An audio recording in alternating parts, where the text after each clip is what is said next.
What was Rus like before Rurik? What are historians hiding? Imagine a forest, dense, silent, soaked in mist and ancient whispers.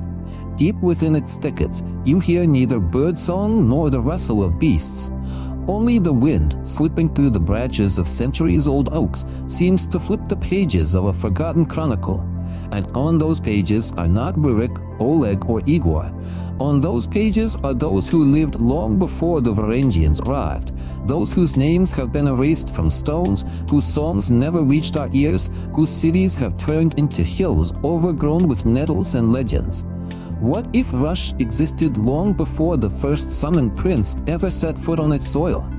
What if for centuries we've been reading only the ending of a tale, completely unaware of its beginning? The history we've been told since childhood seems carved in stone. The Varangians came, brought order, founded a state, and everything moved smoothly forward from there. But stone is not paper. Anything can be carved into it, especially when the one holding the chisel has an interest in making the past look different. What if beneath that stone lies an entire world? A world where the Slavs were not scattered tribes, but builders of cities, traders with Byzantium and Khazaria, worshippers of gods whose names today sound like incantations. A world where laws, customs, and hierarchies already existed, everything we've grown accustomed to attributing to Varangian wisdom. Let's set aside our familiar textbooks for a moment and peer into the shadows of Pre-Rurik Rus, not into myths or fairy tales, but into what remains in the earth, in bones, in shards of clay pottery, in traces of ancient roads. Archaeology is a silent science, but an honest one. It doesn't write chronicles, serve princes, or fear heresy. It simply says, here it was, and here's what it tells us. On the territory of present-day Central Russia, settlements of astonishing complexity already existed long before the 9th century. Take for example the famous Arkhangelskoye Hillfort near Tver.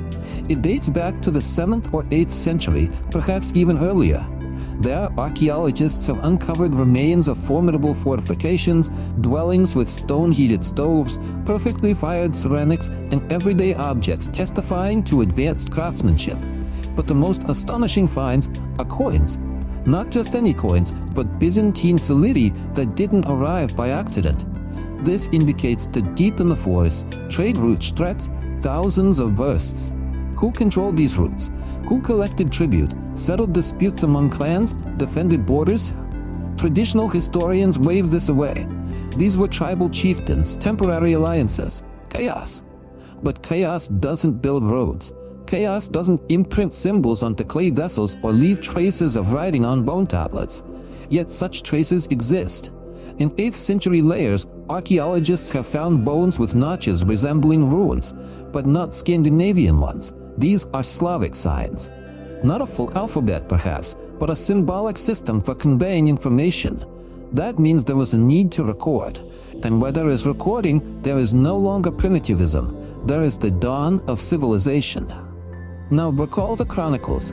The primary chronicle is the greatest monument of Old East Slavic literature, but we mustn't forget who wrote it and why.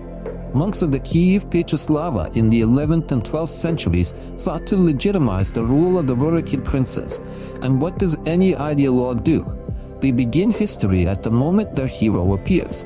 Everything before that is either ignored or portrayed as darkness, savagery, and disorder. But even in darkness, lights can burn. They're just invisible from a monastery window. Consider, for instance, the legend of Kiev, Chek, and Khoryv, the mythical founders of Kiev. According to the Chronicle, they lived some 2 centuries before Rurik. Kiev was already a city then, and a significant one at that. It stood at the crossroads of trade routes, had fortifications, and a substantial population. Who were these 3 brothers? Perhaps not mythical figures at all, but real leaders whose names survived in folk memory. And why does the chronicler describing them add that there was no order after them? Could it be because order did exist, but not the kind that suited the new rulers? Another puzzling episode is the mention of certain princes Dir and Askold, slain by the prophetic Oleg. According to the official version, they were Varangians who came from across the sea. but they appear in no Scandinavian sagas, neither Dir nor Askold. Yet 9th century Byzantine sources do mention an attack on Constantinople by the Rus, led precisely by Dir and Askold. And the Byzantines did not confuse Slavs with Varangians, they regarded them as distinct peoples. Thus it's entirely possible that Dir and Askold were not foreign arrivals, but local rulers from Slavic nobility who already knew how to assemble fleets and negotiate with emperors. This raises another question. Where did the idea of inviting the Varangians even come from? Why couldn't the Slavs, Shuds, and Vests govern themselves? Perhaps because by that time a complex political system already existed, and the Varangians were not conquerors but mercenaries. This was common practice in antiquity. Byzantium hired Varangian guards for the imperial guard. The Khazar Khaganate included Slavic detachments in its armies. Why not suppose that Rurik was not the founder of the state, but simply a capable military leader hired into service, much like Dmitry Donskoy or Ivan the Terrible would later be summoned by anyone who could restore order? Now look at the map. Before Rurik, powerful polities already existed across Eastern Europe. The Khazar Khaganate in the south, Volga Bulgaria in the east, Baltic tribes in the northwest. All had cities, laws, armies, and diplomacy. Could the Slavs living between them really have been primitive hunters and fishermen? That defies common sense. On the contrary, the Slavs were the connective tissue between these civilizations. Caravans of goods, ideas, and people traveled along the Dnieper, Volga, and Don rivers.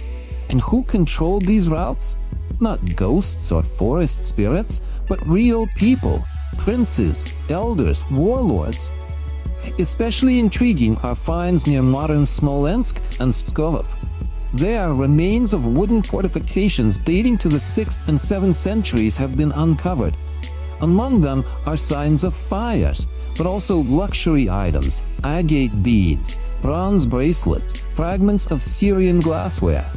These were not savages, they were people integrated into a global trade network. They knew where Byzantium, Khazaria, and Baghdad lay. They could negotiate, forge alliances, wage war. And yet, why the silence? Why does fog hang over the pre-Rurik era in school textbooks? The answer is simple. It's more convenient to believe in a clean slate.